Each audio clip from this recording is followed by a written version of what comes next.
Ya, kalau ingin hidup lebih bermakna, lebih bermanfaat, maka usahakan hidup tanpa utang. Tentunya susah ya.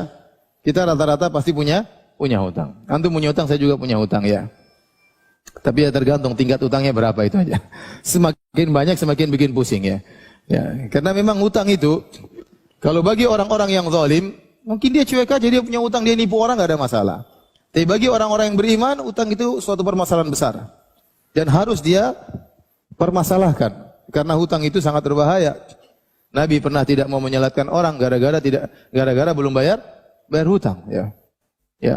Oleh karenanya seorang berusaha kalau punya hutang segera dia cicil agar dia lepas dari kegelisahan. Dalam Sahih Al-Bukhari dari Aisyah radhiyallahu taala anha, anna Rasulullah sallallahu alaihi wasallam kana yad'u fi salat. Bahwasanya Rasulullah SAW berdoa dalam salatnya. Allahumma inni a'udzubika min adzabil qabr wa a'udzubika min fitnatil masiihid dajjal. Ya Allah, aku berlindung kepada Engkau dari azab kuburan. Aku berlindung kepada Engkau dari fitnah Masih Dajjal. Wa a'udzubika min fitnatil mahya wa fitnatil mamat. Aku berlindung kepada Engkau dari fitnah kehidupan dan fitnah kematian. Allahumma inni a'udzubika minal ma'tham wal maghram. Ya Allah, aku berlindung kepada Engkau dari dosa-dosa dan dari hutang. Faqala lahu qail, ada yang bertanya kepada Nabi SAW, ma aktsara ma tasta'idzu minal maghram. Ya Rasulullah, kenapa seringkali engkau berdoa berlindung daripada utang? Jangan sampai berhutang. Faqala, maka Nabi menjelaskan, inna rajula idza gharim haddatsa fakadzaba. Sungguhnya seorang kalau sudah berhutang, maka dia berbicara dan maka dia berdosa. Wa wa'ada fa akhlafa. Dia berjanji akhirnya dia menyelisihi. Ya. Dan ini dalil bahwasanya utang itu bisa mengantarkan orang kepada kebinasaan.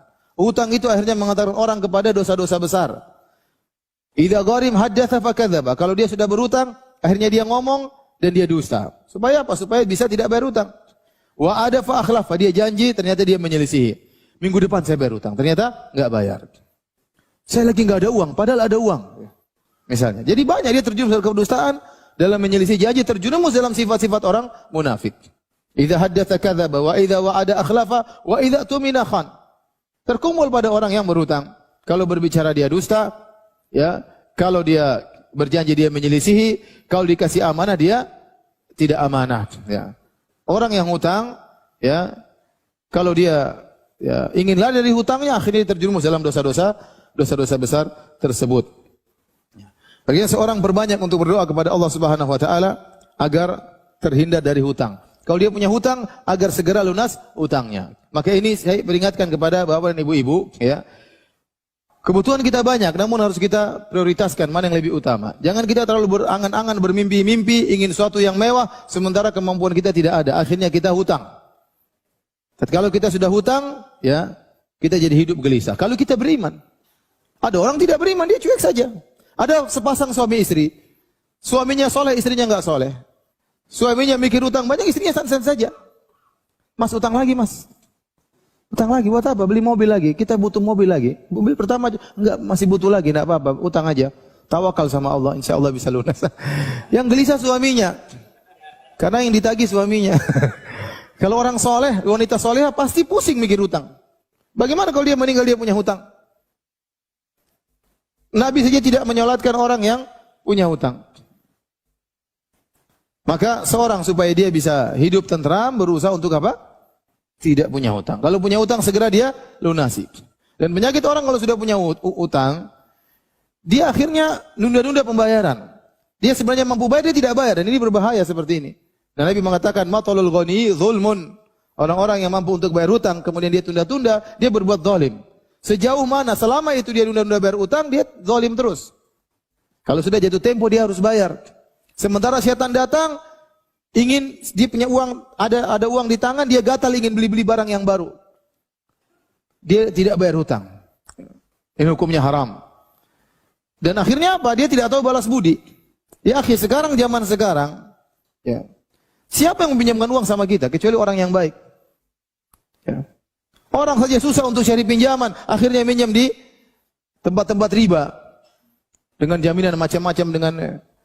Yang meminjamkan kita uang dengan uang segar dikasih begini ya. Siapa kecuali orang baik. Orang ini berarti dia husnudzon sama kita. Dia perhatian sama kita. Dia baik sama kita. Dia mau ingin menghilangkan kesulitan kita. Terus setelah kita ambil kita nggak bayar-bayar. Apa kita nggak kurang ajar ya? Air itu dibalas dengan air tuba. Maka seorang kalau punya hutang, ya, jangan pikirkan beli macam-macam. Bayar dulu hutang. Jangan sampai dia meninggal dalam kondisi dia punya hutang. Istrinya mau ngomel-ngomel biarin aja. Ya. Mau minta beli ini beli anu jangan turuti. Yang penting utang selesai dulu. Ini amanah. Ya, kita balas kebaikan dengan apa? Dengan kebaikan. Ya. Baik, jadi berusaha hidup jangan di luar kemampuan. Jangan pingin rumah ternyata duit nggak punya, akhirnya beli rumah yang besar, hidup utang terus menerus. Ya. Pingin kelihatan mewah, beli mobil mahal, akhirnya hidup dibunuh dengan apa? Utang. Utang bukannya nggak boleh, boleh, tapi untuk yang perkara-perkara yang primer. Utang, karena memang kita benar-benar butuh motor, silakan utang, tidak apa-apa. Kita punya gaji, kita potong. Kalau perkara primer nggak ada masalah. Tapi kalau untuk tajmilat atau tahsinat, untuk sekedar lebih afdol dalam masalah dunia, akhirnya kita ngutang sana, ngutang sini, ya itu repot. Akhirnya kita repot sendiri. Ya. Kecuali antum adalah orang yang tidak bertakwa kepada Allah. Utang nggak urusan. Ya. Orang tagih sana sini tinggal matikan teleponnya. Cuek aja. Nagih-nagih terus, nomor telepon ganti. Gampang. Nagih-nagih terus kabur ke negeri kota lain. Dan itu terjadi sebagian orang seperti itu. Ya. Maka kalau ingin hidup lebih bermakna, jangan sering pinjam uang. Ya.